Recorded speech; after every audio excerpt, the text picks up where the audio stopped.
I'm telling you, from 3 p.m. onwards, it's gonna be rough. It's gonna be, oh, I don't wanna do this, but I still need to do something. Hey guys, welcome back to my channel. It's Cassie here. Today we have a new video and we're gonna be talking about how to stay focused when you work from home. Number one is to start your morning right by waking up earlier and going to the gym. Now, before you say anything, this really depends on where you live. I live in a city where the sun comes out super early, and so in the morning I can wake up earlier and feel like I have the energy to go to the gym. But if you're living in a place where it's really dark, then maybe this might be a bit harder for you.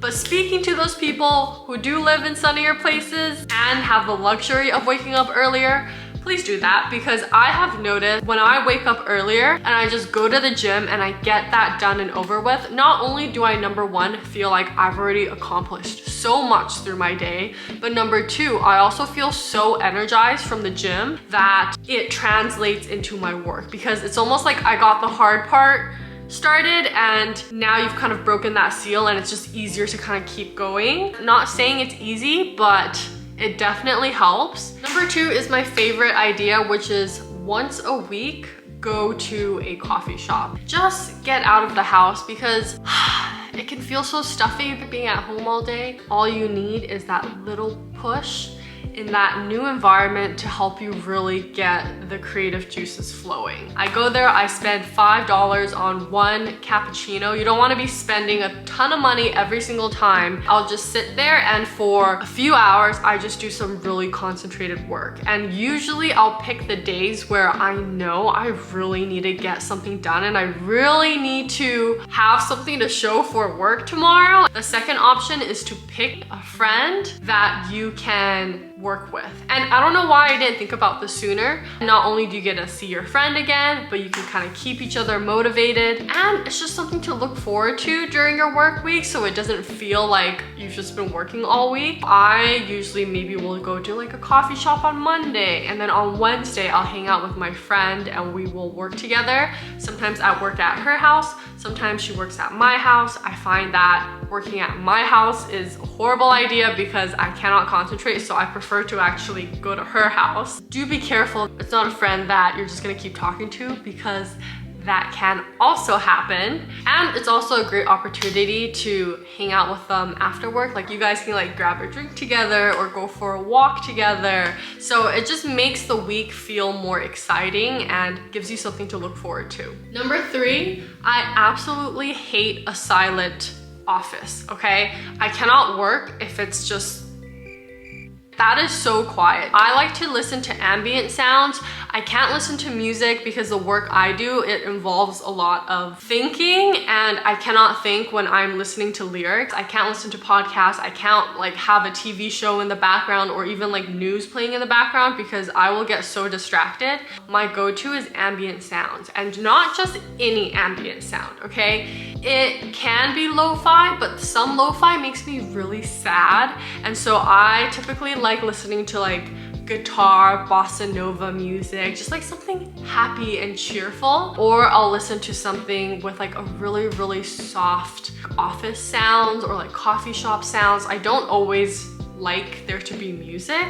Like, I just want some white noise in the background. So I actually have a compiled playlist of some of my favorite ambient sounds that you guys can try out. I'll leave the link in my description box. All right, number four is to try the Pomodoro technique. It's basically a technique where you do 25-minute intervals of focus work, and then you take a 5-minute break, and then you do another 25 minutes of focus work, and then another 5-minute break, because most people and humans, we cannot just work for an hour straight. Like, taking these little breaks makes it easier for us to really do some focus work. I use this app called Focus Keeper, and I will also link that below. After like a few rounds of 25 minutes and then 5 minutes, you do get a longer break. So a longer break is like a 10-minute break, and then after that 10-minute break, you get back into this whole flow. I've done this before. I'm kind of on and off with it. I really rotate with all of these different tools that I've kind of built to help me concentrate at work.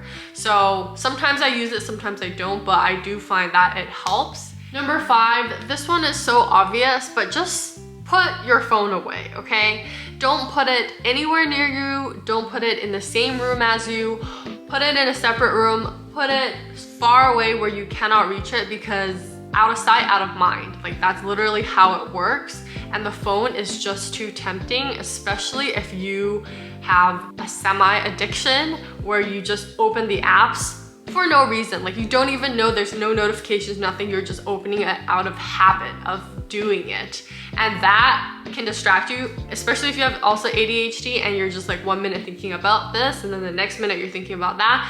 Before you know it, you are traveling down the deep hole of social media scrolling. Number 6, when you take those breaks, it doesn't necessarily always mean you have to be scrolling your phone. A break can also involve cleaning the house. Like, this is such a great way to just get your body moving and get you to do something productive. It just makes you feel good. One of the big perks of working from home is because you can kind of clean the house as the week goes by, so you don't have to deal with it on the weekend. But I like to vacuum the floor, put away dishes, do my laundry. Sometimes I'll just start doing house cleaning stuff if I am at that point where I know I just cannot think anymore and I just need to step away from the computer. And the last one is around 3 p.m. do a little pick-me-up thing. After lunch, it always is a bit harder, and so usually 3 p.m. you're gonna need a little something, whether that's a coffee, getting up and cleaning the house, or going out and going for a walk. It doesn't have to be long, like a little 10-minute walk. I do a little loop around the neighborhood just to like get my body going again, so I wake it up and then I come back. I'm telling you, from 3 p.m. onwards, it's gonna be rough. It's gonna be,